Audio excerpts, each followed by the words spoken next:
ഞങ്ങൾ ഇതിന്റെ കൂടെ ചെയ്യുന്നതെന്ന് വെച്ചാൽ ഞങ്ങൾ മാർക്കറ്റ് വില പറയും, പിന്നെ നിങ്ങൾക്ക് ഇഷ്ടമുള്ള വിലക്ക് എടുക്കാം. ഇത് ലാസ്റ്റ് നമ്മൾ ചെയ്തതിന്റെ ഒരു സ്വിഫ്റ്റിന്റെ വാല്യുവേഷൻ റിപ്പോർട്ടാണ്. അപ്പൊ ഇതിനകത്ത് നമ്മൾ ഫുള്ള് മെൻഷൻ ചെയ്യും. നമ്മൾ ശരിക്കും ഇങ്ങനെ ഒരു സാധനം തുടങ്ങാനായിട്ട് തന്നെ കാര്യം വെള്ളം ചേർക്കാം, പക്ഷേ ഫുള്ള് 20 മിനിറ്റ് കൊണ്ടാണ് നമ്മളൊരു വണ്ടി വാല്യുവേറ്റ് ചെയ്ത് കൊടുക്കും. ഹലോ മുസമാർ, welcome back to solo wheelers. അപ്പൊ ഇന്നത്തെ വീഡിയോ എന്ന് പറയുന്നത് നമ്മൾ യൂസ്ഡ് എയർ വാല്യുവേഷൻ സ്റ്റാർട്ട് ചെയ്തിട്ടുണ്ടെന്ന് ഓൾമോസ്റ്റ് ഇപ്പൊ എല്ലാ സബ്സ്ക്രൈബേഴ്സിനും നമ്മുടെ ഈ വ്യൂവേഴ്സിനും അറിഞ്ഞു കാണും.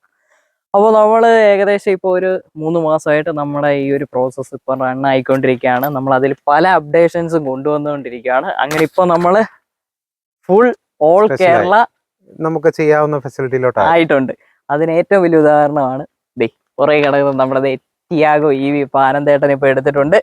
അപ്പോൾ നമ്മൾ വാല്യുവേഷൻ സ്റ്റാർട്ട് ചെയ്യുന്ന ടൈമിൽ ഏറ്റവും കൂടുതൽ സപ്പോർട്ടായിട്ട് ഇരുന്നിട്ടുള്ള ആനന്ദേട്ടൻ്റെ സ്ഥാപനമായിട്ടുള്ള വീട്രസ്റ്റ് കാർസുമാണ്. അപ്പോൾ നമ്മൾ രണ്ടുപേരോടെ കൊളാബറേറ്റ് ചെയ്തിട്ടാണ് ഇപ്പോൾ ഈ ഒരു വാല്യുവേഷൻ പ്രോസസ് ഇപ്പം മുമ്പോട്ട് പൊയ്ക്കൊണ്ടിരിക്കുന്നത്.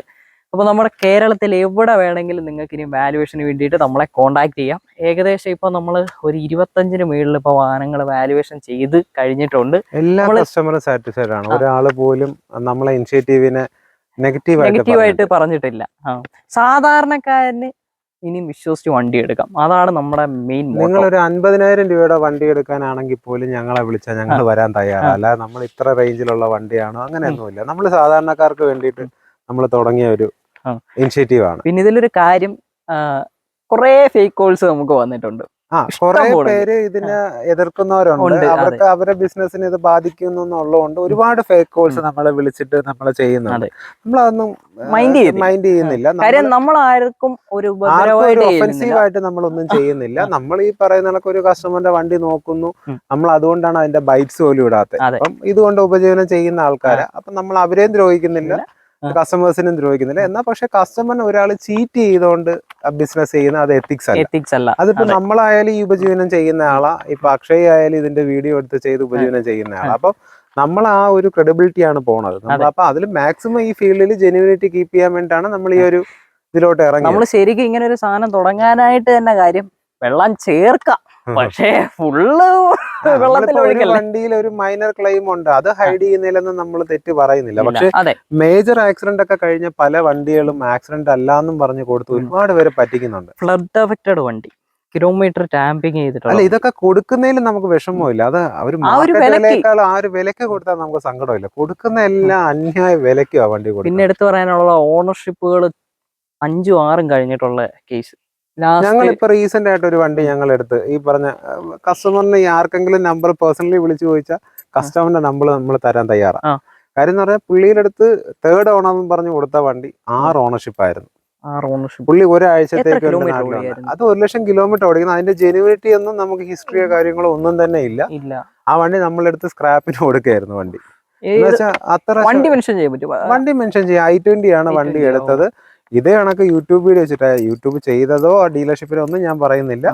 പക്ഷെ ഈ പേഴ്സണലി ഒരാൾ വിളിച്ച അത് ഇൻസിഡന്റ് ചോദിച്ചാൽ നമുക്ക് അവരുടെ ഡീറ്റെയിൽസ്, കസ്റ്റമറിന്റെ തന്നെ ഡീറ്റെയിൽസ്, കസ്റ്റമർ നമ്പർ തന്നെ കൊടുക്കാം. കാര്യം പുള്ളിയുടെ ഒരു നിയർലി 1 lakh അടുപ്പിച്ച് പുള്ളിക്ക് നഷ്ടം വന്നു. ഒരു 50,000 രൂപയുടെ വണ്ടി, 30,000 രൂപയുടെ വണ്ടി എന്ന് പറയുമ്പോൾ ആ കണ്ടീഷൻ എന്താണോ നമ്മളത് പറയും. എടുക്കുന്നതും ഇപ്പൊ നിങ്ങളുടെ തീരുമാനമാണ്. നമ്മളിപ്പോ ഒരു വണ്ടിയുടെ കണ്ടീഷൻ പറഞ്ഞു തരും, അതിന്റെ മാർക്കറ്റ് വില പറഞ്ഞു തരും.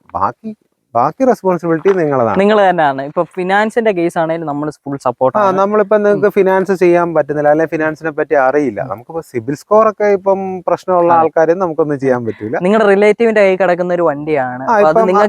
അക്ഷയുടെ വണ്ടി എനിക്കിപ്പം എന്റെ ഒരു അക്ഷയുടെ സുഹൃത്തിന് എടുക്കണം. അപ്പം നോർമലി അക്ഷയ്ക്ക് വണ്ടി വിൽക്കുന്ന ആളല്ല, അപ്പൊ ലോണിന്റെ കാര്യങ്ങളൊന്നും അറിയില്ല.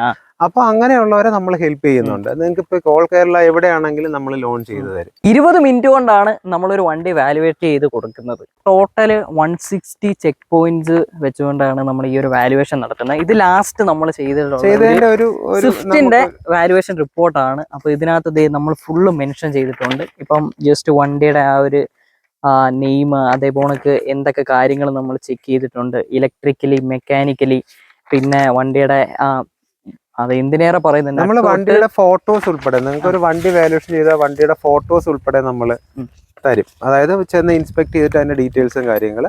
പിന്നെ വണ്ടിയുടെ മാർക്കറ്റ് വാല്യൂ, പല വണ്ടിക്കും പല മാർക്കറ്റാണ്. നമുക്ക് ഈ മാർക്കറ്റ് അറിയാൻ പറ്റും. നമ്മൾ ഈ ഫീൽഡിൽ ലൈവായിട്ട് നിൽക്കുന്നുണ്ട്.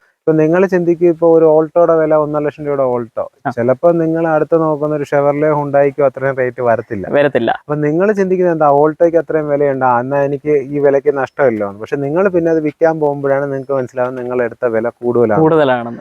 ഞങ്ങൾ ഇതിന്റെ കൂടെ ചെയ്യുന്നതെന്ന് വെച്ചാൽ ഞങ്ങൾ മാർക്കറ്റ് വില പറയും, പിന്നെ നിങ്ങൾക്ക് ഇഷ്ടമുള്ള വിലക്ക് എടുക്കാം. നിങ്ങൾക്ക് ഒരു വണ്ടി സർവീസ് ചെയ്യുന്ന കാശ് മാത്രമേ നമ്മൾ മേടിക്കുന്നുള്ളൂ, അല്ലാതെ ഈ പറഞ്ഞ ഒരു വലിയ ചാർജ്. ഈ ചില ആൾക്കാർ ഫേക്ക് കോൾ ആയിരിക്കാം വിളിച്ചിട്ട് റേറ്റ് കൂടുതലല്ലേ എന്നൊക്കെ പറഞ്ഞ് വിളിച്ച് ചോദിക്കുന്നവരൊക്കെ ഉണ്ട്. അപ്പൊ അവരുടെ അടുത്ത് പറയാനുള്ള കാര്യം ഇതാണ്, നിങ്ങൾക്ക് ഒരു അബദ്ധം പറ്റി കഴിഞ്ഞാൽ നിങ്ങൾക്ക് നഷ്ടപ്പെടുന്ന 1.5 ലക്ഷം രൂപ 2 ലക്ഷം രൂപ. പിന്നെ മെയിനായിട്ടും വണ്ടിയുടെ അണ്ടർ ബോഡി, പഴയ വണ്ടികൾ പലതെടുത്ത് നോക്കിയാലും അണ്ടർ ബോഡി നമ്മൾ ഈ പറഞ്ഞ മിക്ക വണ്ടികളും ഈ പറഞ്ഞ ലോക്കലായിട്ടൊക്കെ പെയിന്റ് ചെയ്ത് കാണുമ്പോൾ നിങ്ങൾക്ക് കുട്ടപ്പനായിട്ട് തോന്നും.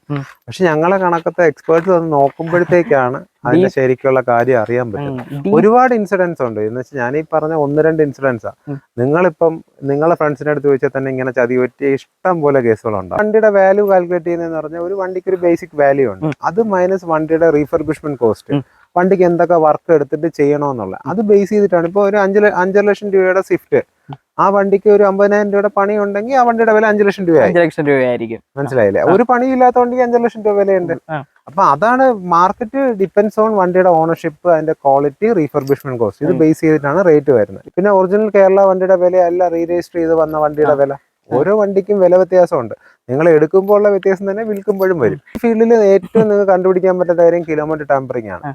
അത് നമ്മൾ ഈ പറഞ്ഞ സർവീസ് ഹിസ്റ്ററിയും കാര്യങ്ങളും ചെക്ക് ചെയ്താൽ മാത്രമേ അറിയാൻ പറ്റുള്ളൂ. ചിലപ്പോൾ നിങ്ങൾക്ക് മാരുതി വണ്ടി എടുക്കാൻ അറിയായിരിക്കും, ചിലപ്പോൾ ടാറ്റയ്ക്ക് അറിയാം. ഞങ്ങൾക്ക് എല്ലാവരുമായിട്ട് അത്യാവശ്യം ബന്ധങ്ങളുണ്ട്, അതുകൊണ്ട് നമുക്കിത് എടുക്കാൻ പറ്റും. അതുകൊണ്ട് എവിടെ നിന്ന് വേണേലും ഏത് വണ്ടിക്ക് വേണേലും നിങ്ങൾക്ക് വാലുവേഷൻ ചെയ്യാനായിട്ട് നമ്മളെ കോൺടാക്ട് ചെയ്യാവുന്നതാണ്. അപ്പോൾ നമ്മുടെ കോൺടാക്ട് നമ്പർ കാര്യങ്ങളൊക്കെ ഈ ഒരു സ്ക്രീനിലുണ്ട്, അതേപോലെ നമുക്ക് ഡിസ്ക്രിപ്ഷനിൽ കിടപ്പുണ്ട്. അപ്പോൾ ആനന്ദേട്ടാ, അപ്പം നമ്മുടെ സംരംഭം വിജയിച്ചുകൊണ്ടിരിക്കട്ടെ. ഡെയിലി നമ്മൾ ഓരോ അപ്ഡേറ്റ്സ് ആയിട്ട് ഞാൻ പറഞ്ഞില്ല, ഇതുകൊണ്ട് വിളിക്കുന്ന ഒരു കസ്റ്റമറിനും അതൊരു നഷ്ടമാവില്ല. നമ്മൾ പറഞ്ഞൊരു വണ്ടി എടുത്തിട്ടുണ്ടെങ്കിൽ അത് നിങ്ങൾക്ക് അത്രയും ട്രസ്റ്റോടെ, അതായത് നമ്മളെങ്ങനെയാണ് ഒരു വണ്ടി എടുക്കുന്നത് ആ ഒരു സ്ഥാപനത്തിലോട്ട് എങ്ങനെയാണ് എടുക്കുന്നത് അതേ ക്വാളിറ്റി തന്നെ ആയിരിക്കും നിങ്ങൾക്ക് വണ്ടി എടുക്കുന്നത്. അപ്പം മുസമ്മരെ അടുത്ത വീഡിയോയിൽ കാണുന്നത് വരെ ബൈ.